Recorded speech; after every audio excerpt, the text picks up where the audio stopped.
और AK सिंह। और आज फिर हम अपने BLIS 08 और /106 को देखेंगे।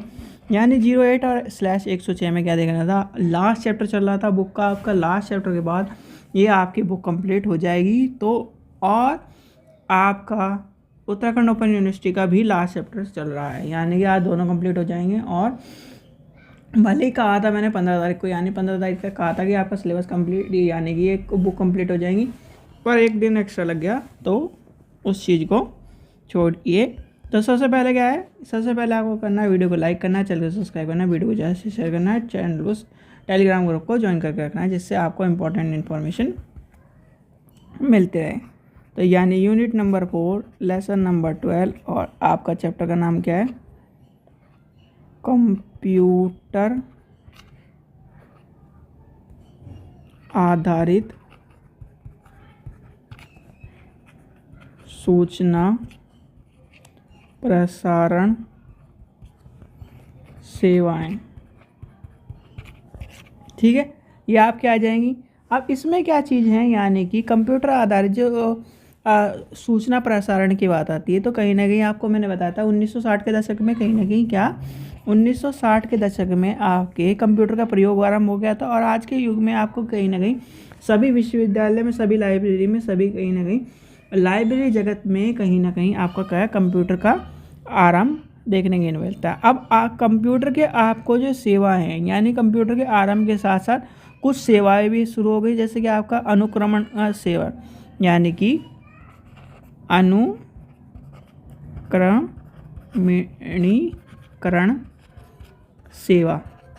अब इसमें क्या हो जाएगा, यानी कंप्यूटर के माध्यम से कहीं ना कहीं एक बड़े तौर पर, बड़ी कुशलता के साथ कहीं ना कहीं बौद्धिक यानी कि आर्टिफिशियल इंटेलिजेंस का और कहीं ना कहीं मैन पावर का यूज़ करते हुए हम क्या कर रहे हैं, कंप्यूटर का यूज़ कर रहे हैं। और अनुक्रमण की या फिर आपके जो कहीं ना कहीं इंडेक्सिंग की, कैटलॉगिंग की, इन सभी सेवाओं को क्या कर रहे हैं, चीज़ों को लेके चल रहे हैं। अब आता है फिर आपका आ जाता है ऑनलाइन डाटा सेवा, यानी कि आपका आ जाएगा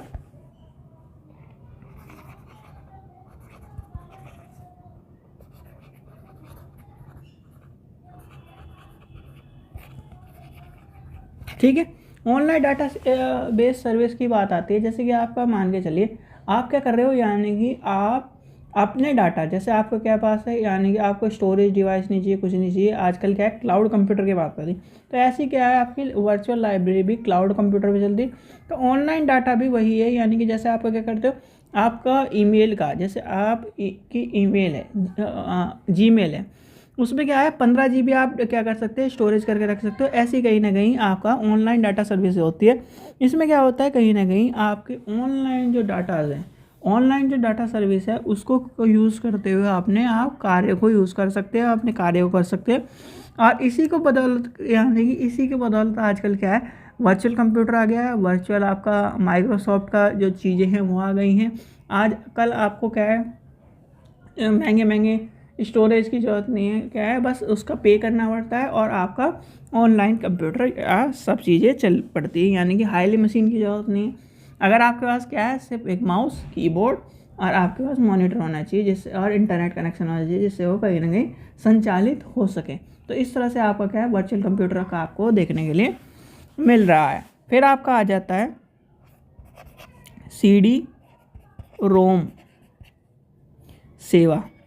अब CD-ROM सेवा क्या है, CD-ROM आपको पता है आज के, यानी कि अब से कुछ टाइम पहले आप क्या करते थे, गेम्स हो गए, पिक्चर्स हो गई आपकी, क्या है जितनी भी, यानी कि आप जैसे आजकल क्या है, शादी की मूवीज़ क्या होती है, यानी आपकी शादी की जो मूवी बनती है वो पेन ड्राइव में आ जाती है, या फिर आपको कहीं ना कहीं ड्राइव पर मिल जाती है। तो पहले क्या होता था, पहले आपको CD के तौर पर, उससे पहले VCR के तौर पर, यानी कि VCR के तौर पर मिलती थी। तो ये कहीं ना कहीं आपको उसी का कहीं ना कहीं सेवाओं के तौर पर डाटा को लेके चला जा रहा है। कंप्यूटर के, यानी कंप्यूटर की जो चीज़ें हैं उनको क्या कर रहा है, CD-ROM के सेवाओं के माध्यम से कंप्यूटर के यानी कि डाटा सर्विस को, यानी डाटाबेस सर्च सेवाओं को प्रदान किया गया था। फिर आपका आ जाता है समय की अभिज्ञानित सेवाएं, यानी कि समय की अभिज्ञाता सेवा। अब इसके अंदर क्या क्या है, जितनी भी कहीं ना कहीं आपकी यानी कि उपयोगकर्ताओं के स्वयं को समय की स्थिति और विकास परिवर्तन उपलब्धि और खोजने का आविष्कार करने से अवगत एवं उनकी चीज़ों को, यानी कि आजकल क्या है, शोधकर्ता अपने विषय के संबंध में सूचना के साथ विभिन्न प्रकार की दूसरी विषयों को नवीन विकास के संबंध में चीज़ों को लेके चलता है और कहीं ना कहीं चीज़ों के कंप्यूटर के आधार पर यानी कंप्यूटर की सेवाओं के अनुसार लेके चलता है। सीधे सीधे भाई जितने भी टॉपिक है इसमें कहीं ना कहीं आपको क्या कर देना है, कंप्यूटर जोड़ देना है। जैसे क्या है, आप बचपन में कहते थे कि भाई एक निबंध याद कर लो, फ्रेंड का याद कर लो, तो उससे क्या है, आप फादर का भी लिख देना, ये भी लिख देना, इस तरह से कहानी चलती थी। पर क्या है, उस पर भी बहुत जोक बने उस टाइम पर और अब भी बनते हैं कि क्या नाम, माय फादर इज़ इतना, ये है, इससे चीज़ बन गई। तो इसी तरह से आपका क्या है, कहीं ना कहीं आपका क्या है, जितनी भी तकनीक है, जैसे कि आपकी लाइब्रेरी में कैटलॉग है, आपका लाइब्रेरी में रेफरेंस सर्विस है, बिब्लियोग्राफिक सर्विस है, आपकी बुक डिलीवरी सर्विस है, तो ये क्या है, सारी की सारी आजकल क्या आ गई हैं, ऑनलाइन, यानी कि कंप्यूटर आधारित हो गई है। और कंप्यूटर आधारित होने से क्या है, समय बचा है और कहीं ना कहीं आपके चीज़ों की उपलब्धता ज़्यादा मिली है। फिर आता है चयनित सूचना प्रसारण सेवा। चयनित सूचना प्रसारण सेवा में आपका क्या है, आप अपने यानी कि अपने ज़रूरत के हिसाब से, अपनी पसंद के हिसाब से, अपनी चीज़ों के हिसाब से, अपनी यानी कि अपने यानी कि प्रसार को अपनी अभिरुचि के अनुसार चीज़ों को चयनित कर सकते हो। जैसे कि मेरी पसंद क्या है, मेरी पसंद क्या है, ह्यूमैनिटीज़ विषयों में, मेरी पसंद क्या है, आपकी पसंद क्या है, साइंस विषयों में, आपके भाई की क्या है, उसके मेडिकल में, आपकी बहन की क्या है इंजीनियरिंग के विषयों में। तो कहीं ना कहीं ये सब चीज़ें क्या है, चयनित यानी कि चयनित सूचना प्रसार सेवाओं के रूप में चलेंगी। फिर आपका आता है इंटरनेट आधारित सेवाएं। अब इंटरनेट आधारित सेवा तो सबको पता होंगी, इंटरनेट आधारित सेवाएं, इसके अंतर्गत क्या कौन कौन सी आती है, आपकी ईमेल आ जाएगी, ठीक है, आपकी टेलनेट आ जाएगी, FTP आ जाएगी, फाइल ट्रांसफ़र प्रोटोकॉल। देखो जितनी भी FTP हो गया, हाइपर टेक्स्ट ट्रांसफ़र प्रोटोकॉल हो गया, ये सारे आपको याद कर लेना, फुल फॉर्म जरूर पूछी जाती है। ईमेल क्या है, इलेक्ट्रॉनिक मेल आपकी। टेलनेट क्या है, टेलनेट आपका एक तरह से प्रणाली है जिसमें कहीं ना कहीं दूसरों प्रणाली यानी कि एक प्रणाली से दूसरी प्रणाली तक पहुंचने के लिए उपलब्ध विभिन्न सेवाओं का उपयोग करा जाता है। इस सेवाओं का उपयोग करते हुए विश्व के ग्रंथों की संपूर्ण साधककर्ताओं की आवश्यकता अनुसार पता लगाने का और उसकी चीज़ों को ग्रंथालय के साथ जोड़ने का काम करता है। फिर आ जाता है सूचना भंडारण, फिर आपका लिस्ट सर्विस आ जाएगा, फिर आपका www हो जाएगा, यानी कि www हो जाएगा। www की फुल फॉर्म क्या है, इसका आविष्कार कब हुआ था, 1991 में। ये आपको मैंने बताया हुआ है, कई बार पूछा गया है क्वेश्चन, ये आपका लाइब्रेरी साइंस में यानी कि लाइब्रेरियन के एग्जाम में पूछा जाता है, ठीक है। फिर आपका वीडियो कॉल आ जाएगा। भाई वीडियो कॉल क्या सब करते हो भाई, आप कोई अपने फादर को करता है, कोई मदर को करता है, कोई यानी कि अपनी फैमिली को करता है, कोई क्या है ना बामू सोना वाले को करता है। तो वह सब चीज़ें यानी कि सबकी निजी ज़िंदगी है, अपने यानी कि वीडियो कॉल अपने हिसाब से सब अपने करते हैं। फिर आपका आ जाता है इंटरनेट यानी कि सर्फिंग आ जाएगा, यानी कि फिर आपका यूज़र नेट आ जाएगा। फिर वेब पेज आ जाएगा। वेब पेज में क्या होता है, देखो वेब पेज क्या है, जैसे आप क्या करते हो, किसी भी साइट को देखते हो तो एक तरह से वो क्या करता है, यानी कि वेब पेज क्या कर रहा है, आपका वेब पेज ऐसे टेक्स्ट यानी सूचनाओं को फाइल होती है जो कहीं ना कहीं हाइपर टेक्स्ट मार्कअप लैंग्वेज से बनती है। किससे बनती है, यानी कि HTML यानी कि हाइपर टेक्स्ट मार्कअप लैंग्वेज। तो इससे ध्यान रखना, हाइपर टेक्स्ट मार्कअप लैंग्वेज जैसे आपको ये भी देखने मिलेगा कहीं में HTM, ये भी देखने के लिए मिलेगा, HTM भी मिलता है, तो इस चीज़ का ध्यान रखना।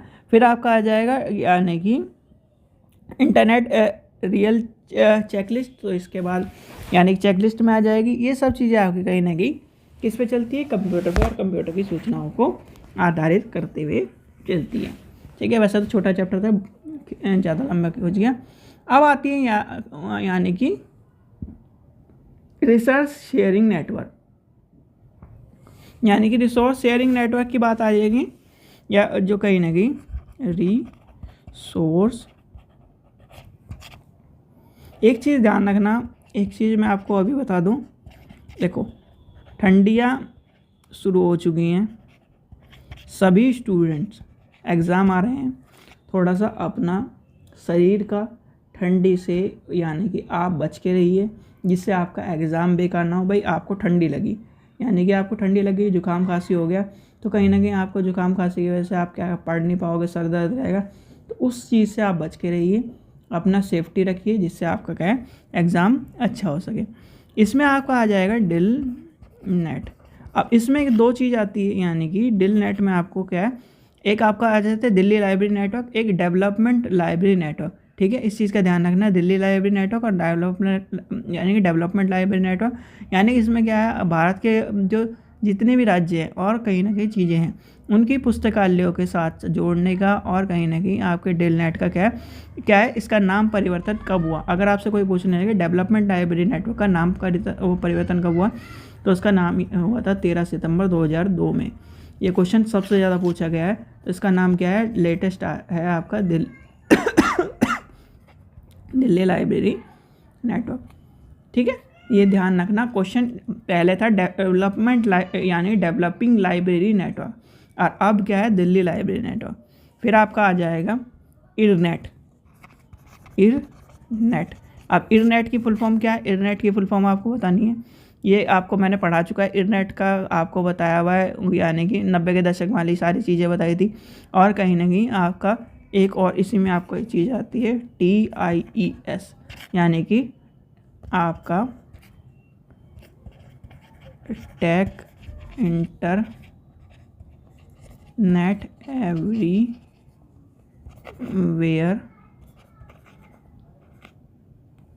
सर्विस।